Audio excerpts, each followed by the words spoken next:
बहुत खूबसूरत रंगीन छाता उड़ते हुए स्वीटी चिड़िया के पास आता है। स्वीटी चिड़िया ने छाता पहली मर्तबा देखा था और उसे ये मालूम न था कि ये क्या चीज़ है। न जाने ये क्या चीज़ है, लेकिन ये बहुत खूबसूरत है। इसमें कितने रंग हैं। मैं इसे अपने घर ले जाऊंगी। पिंकू तो उसे देखकर बहुत खुश हो जाएगा। तो आसमान पर बहुत गहरे बादल छा जाते हैं और बहुत तेज बारिश शुरू हो जाती है। स्वीटी चिड़िया और उसका बेटा उठकर बैठ जाते हैं। बेटा, अब क्या होगा? हमारा घोंसला तो बहुत कच्चा और कमज़ोर है। चीज तो बहुत मजे की है। मैं क्यों ना ये चीज अपने घोंसले में लगा लूं।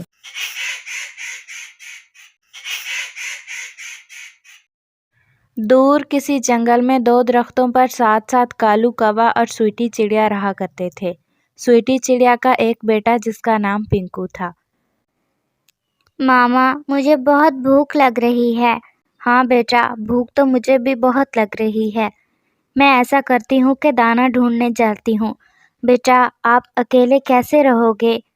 प्यारे दोस्तों, क्या आपने मुझे सब्सक्राइब कर लिया है? और घंटी के आइकन को दबाना बिल्कुल मत भूलिएगा। और फिर स्वीटी चिड़िया कालू कौवे के पास जाती है। कौवे भैया, मेरा बेटा और मैं दोनों भूखे हैं। मैं जा रही हूँ दाना ढूंढने और मेरा बेटा घर पे अकेला है। आप प्लीज़ उसका ख्याल रखिएगा। ठीक है चिड़िया दीदी। लेकिन चिड़िया दीदी, वैसे तो मैं जा रहा था दाना ढूंढने, लेकिन अगर तुम कहती हो तो मैं तुम्हारे बेटे का ध्यान रखने बैठ जाता हूँ। लेकिन चिड़िया दीदी, फिर याद रखना कि मेरे लिए दाना जरूर लेकर आना। ठीक है कौवे भैया, मैं आपके लिए दाना ज़रूर लेकर आऊँगी, लेकिन आप मेरे बेटे का ख्याल रखिएगा। और फिर स्वीटी चिड़िया वहाँ से चली जाती है। और फिर स्वीटी चिड़िया जंगल में एक ऊंची उड़ान लेती है दाना की तलाश में। और फिर एक जगह पर स्वीटी चिड़िया को चावल के कुछ चंद दाने ज़मीन पर पड़े हुए दिखाई देते हैं। स्वीटी चिड़िया चावल के दाने उठाने के लिए ज़मीन पर उतरती है। स्वीटी चिड़िया पेट भर कर चावल के दाने खा लेती है और खाने के बाद अपने बेटे और कालू कौवे के लिए भी कुछ दाने साथ ले लेती है। स्वीटी चिड़िया वो चावल के चंद दाने लेकर उड़ने ही लगती है तो जंगल में बहुत तेज हवा चलना शुरू हो जाती है। स्वीटी चिड़िया बहुत डर कर एक दरख्त के ऊपर बैठ जाती है। स्वीटी चिड़िया एक दरख्त के ऊपर बैठी ही होती है कि एक बहुत खूबसूरत रंगीन छाता उड़ते हुए स्वीटी चिड़िया के पास आता है। स्वीटी चिड़िया ने छाता पहली मर्तबा देखा था और उसे ये मालूम न था कि ये क्या चीज़ है। न जाने ये क्या चीज़ है, लेकिन ये बहुत खूबसूरत है। इसमें कितने रंग हैं। मैं इसे अपने घर ले जाऊंगी। पिंकू तो उसे देखकर बहुत खुश हो जाएगा। जैसे ही हवा रुकेगी मैं अपने घर की तरफ चली जाऊंगी। और फिर स्वीटी चिड़िया वहाँ पर बैठकर हवा के रुकने का इंतज़ार करने लगती है।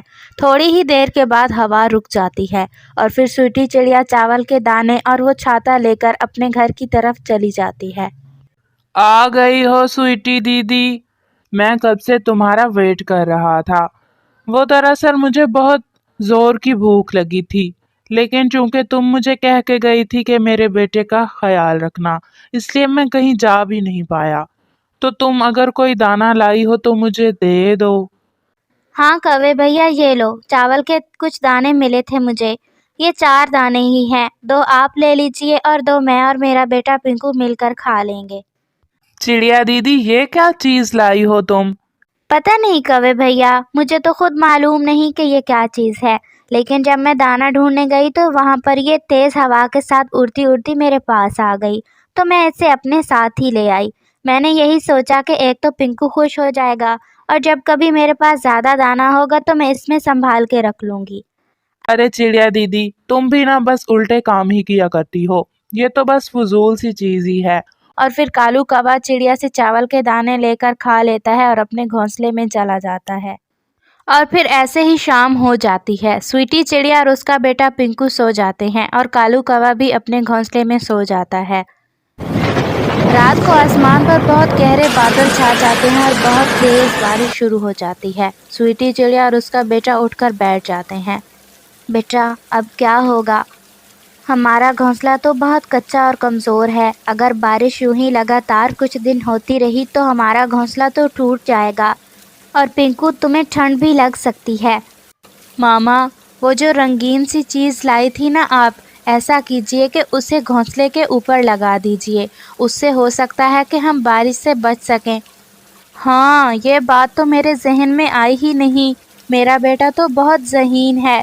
और फिर स्वीटी चिड़िया उस छाते को अपने घोंसले के ऊपर लगा देती है।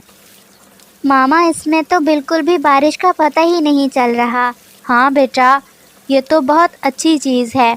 कालू कौवा दूर बैठे स्वीटी चिड़िया और पिंकू को देख रहा था और मन ही मन उनसे जेलस भी हो रहा था। बारिश थी कि लगातार हो रही थी। पूरी रात ऐसे ही गुजर जाती है, लेकिन बारिश रुकने का नाम ही नहीं ले रही थी।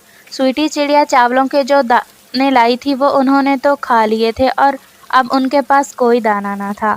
मामा, अब तो कोई दाना भी नहीं है और मुझे तो बहुत भूख लगी है। अगर बारिश यूं ही लगातार होती रही तो हम क्या खाएंगे? हाँ बेटा, ये तो बात ठीक है। मैं ऐसा करती हूँ कि मैं कालू कौवे से कहती हूँ, वो तुम्हारा ख्याल रखेगा और मैं दाना ढूंढने जाती हूँ। और फिर स्वीटी चिड़िया कालू कौवे के पास जाती है। कौवे भैया, मैं जा रही हूँ दाना ढूंढने, और मैं आपसे कहने आई थी कि क्या आप आज फिर मेरे बेटे पिंकू का ख्याल रख लेंगे? बारिश बहुत तेज़ है। चिड़िया दीदी, वो तो सब ठीक है, लेकिन मेरा घोंसला पूरा पानी से भर चुका है और मुझे बहुत ठंड लग रही है। मैं क्यों ना तुम्हारे घोंसले में बैठ जाऊं जब तक तुम वापस आओ। हाँ हाँ कौवे भैया, क्यों नहीं, आप मेरे घोंसले में बैठ जाइए और मैं दाना ढूंढने जा रही हूँ। और फिर स्वीटी चिड़िया दाना ढूंढने चली जाती है और कालू कौवा जल्दी से पिंकू के घोंसले में जाकर बैठ जाता है। स्वीटी चिड़िया उसी जगह पर जाती है जहाँ पर उसे चावल के दाने मिले थे, लेकिन वो ये देखकर बहुत उदास हो जाती है कि वो सारी जगह तो बारिश के पानी से भर चुकी थी। अब क्या होगा? यहाँ पर तो बारिश का पानी बहुत ज़्यादा हो गया है। अब मैं दाना कहाँ से ढूँढूँ? मैं ऐसा करती हूँ कि थोड़ा आगे जाती हूँ, हो सकता है आगे कहीं मुझे दाना मिल जाए। और फिर स्वीटी चिड़िया वहाँ से आगे चली जाती है। अरे वाह, ये चीज़ तो बहुत मज़े की है। मैं क्यों ना ये चीज़ अपने घोंसले में लगा लूं। और फिर कालू कौवा स्वीटी चिड़िया के घोंसले के ऊपर से वो छाता उतारकर अपने घोंसले के ऊपर लगाकर आराम से बैठ जाता है। और स्वीटी चिड़िया का छोटा सा बेटा पिंकू बारिश में भीग रहा होता है। अंकल, ये आपने क्या किया? मुझे ठंड लग रही है।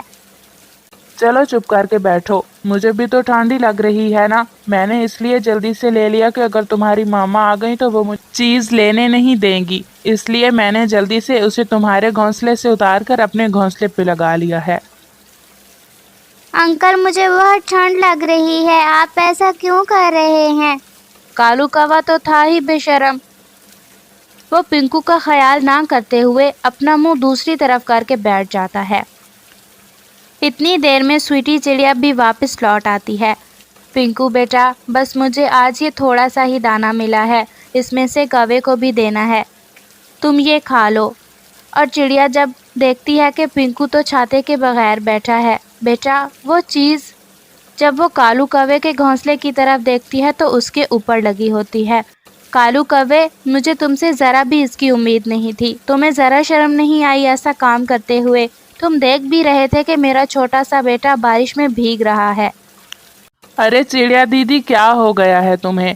अब इतनी तेज बारिश में मैं कैसे बैठूं? तुम तो अपने बेटे को अपने पंखों में छुपा लोगी, लेकिन मैं कैसे बारिश में बैठ सकता हूँ? और फिर स्वीटी चिड़िया बहुत उदास होकर अपने बेटे पिंकू को अपने सीने से लगा लेती है। थोड़ी ही देर के बाद वहाँ पर एक चील उड़ती हुई आ जाती है और वो सीधा कालू कौवे के पास आती है।